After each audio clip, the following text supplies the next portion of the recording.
The Selfish Path to Romance. Download Chapter 1 for free at drkenner.com and at amazon.com. John, welcome to the show.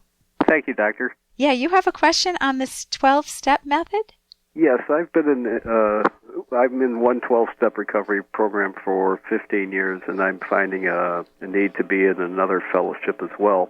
And one has worked very well for me, and I'm struggling to maintain a sobriety in this other fellowship.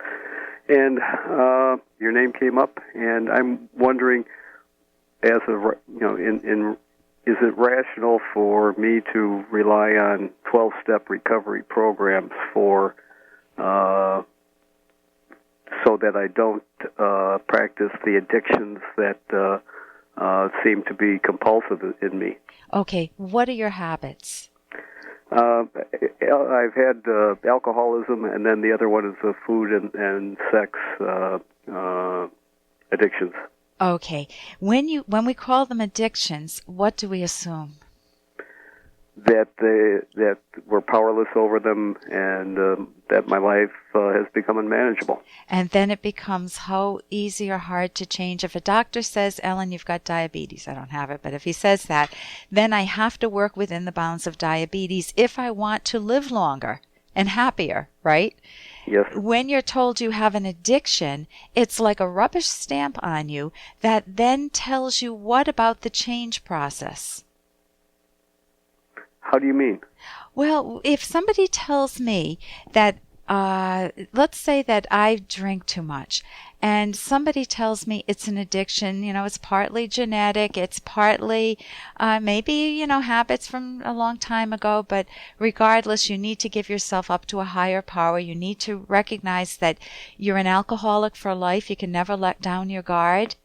And that you'll need to go to meetings and to have a sponsor. What type of view is that presenting to me? That I'm relying on no hope, really. The only hope then is to do what others do, and that's to get a sponsor, read the big book, go to meetings, and practice abstinence. Right. And now let's say that you heard somebody have a different approach, and they say, listen, John, or if I use myself, listen, Ellen, you have been drinking way too much. Let's figure out why you're trying to escape, because alcohol works. I mean, in quotes, works. It helps you feel better when you're psychologically not feeling well, when you're confused, your mind is muddled, or you feel guilty, or you feel depressed, or you feel anxious. I mean, people use it for a reason. They're not stupid, right? Right. So if I say, let's figure out what's going on in your life and what thinking skills you could use that would make you not even want to turn to alcohol. And let's take it, if you want, one step at a time. I mean, you can't overload a person, but it's not one step at a time in terms of abandoning your mind to a higher power.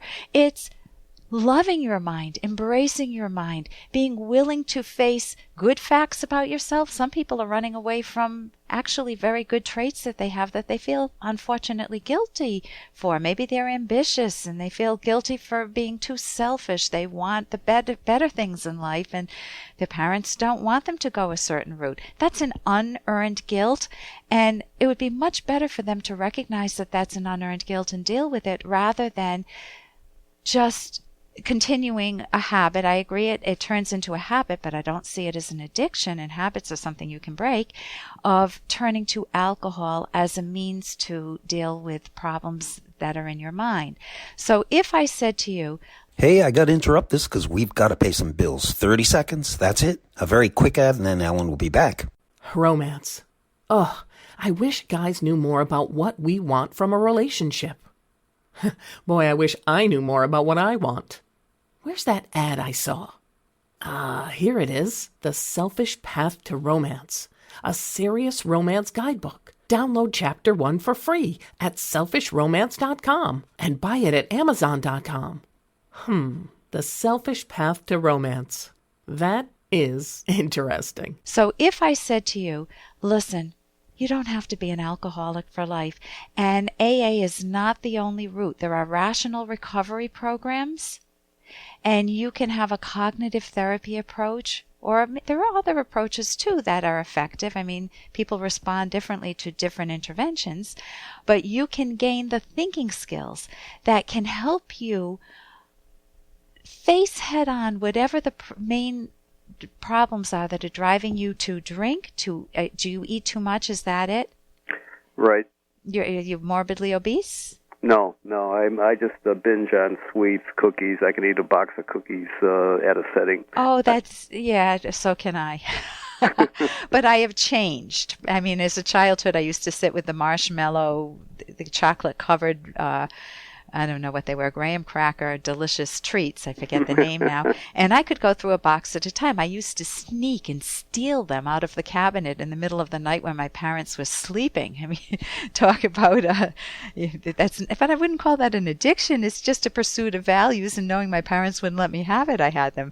And sex, are you very promiscuous? Are you taking risks that could put you at risk for health problems? Certainly. Yeah. Okay. Can you get yourself to I'd love to get you to a rational therapist. You're in AA? Yes. Yeah. Okay. Let me go back to my first point, which is that if you have a different view of yourself as capable of change, capable of seeing all of these three problems as in the past, would you like that view better? Yes. It's open, it's available to you. It's what Ayn Rand refers to as check your premises. Look at your core fundamental philosophical ideas about yourself, about the world, about others, about your future, and make sure that you are making choices and have the thinking methods to really thrive in life.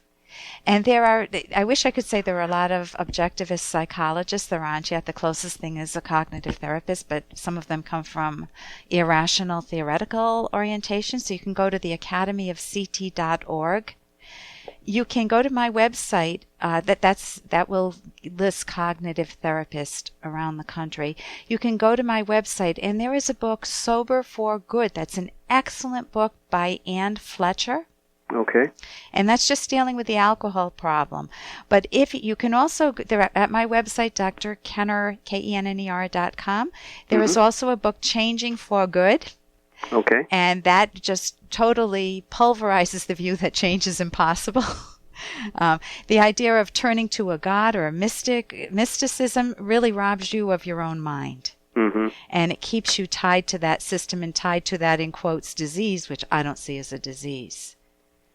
Okay. I went to a talk yesterday, and someone said, if alcoholism is a disease, then if you have a gene for alcoholism, then you have to have a gene for speed, you have to have a gene for pot, you have to have a gene for... He said it's bizarre. It becomes ridiculous if you look at that genetic approach to alcoholism. So listen, thank you so much for your call, and I wish you your own hard-earned sobriety and happiness. For more Dr. Kenner podcast, go to drkenner.com and please listen to this ad. Here's an excerpt from The Selfish Path to Romance by Drs. Kenner and Locke. We've all used or been the target of insults at some point in our lives. We're familiar with the sinking feelings and hurt that accompany such moments, not the warm closeness of soulmates, but the emotional turbulence of facing an adversary. We feel anger, hurt, guilt, frustration, helplessness, or hopelessness. We feel misunderstood, cast as a villain, accused of doing things we did not do, and of not doing things that we did do. In some relationships, this love-destroying cycle goes on for decades until death or divorce puts an end to it.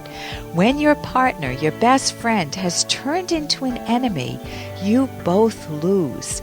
Poor methods of communication are dysfunctional. They don't work even when the accusations are true. Download Chapter 1 for free at drkenner.com and buy it at amazon.com.